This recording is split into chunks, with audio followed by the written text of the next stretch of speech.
King David was now old and nearing the end of his life. Before he died, he called his son Solomon and gave him his final instructions.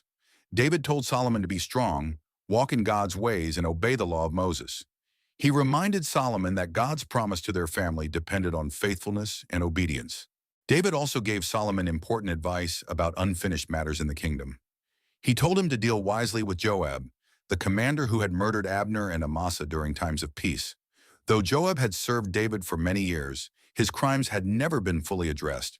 David also instructed Solomon to show kindness to the sons of Barzillai, the man who had supported him when he fled from Absalom.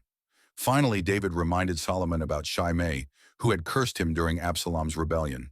After 40 years of reigning over Israel, David died and was buried in the city of David. He served 7 years in Hebron and 33 years in Jerusalem. Solomon then sat firmly on the throne, and the kingdom was established in his hands. Soon a new challenge arose. Adonijah, the brother who had previously tried to seize the throne, approached Bathsheba with a request. He asked to marry Abishag, the young woman who had cared for David in his final days.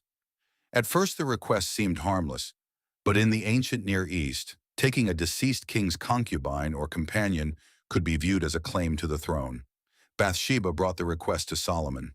Immediately, Solomon recognized the danger. He understood that Adonijah was still seeking power. Solomon ordered Adonijah's execution, ending the threat to the kingdom. Next, Solomon dealt with Abiathar the priest, who had supported Adonijah's rebellion. Because Abiathar had faithfully served David in earlier years, Solomon spared his life, but removed him from the priesthood. This fulfilled God's earlier judgment against the house of Eli. When Joab heard what had happened, he fled to the tabernacle and grabbed the horns of the altar, hoping for protection. But Solomon ordered Benaiah to carry out justice.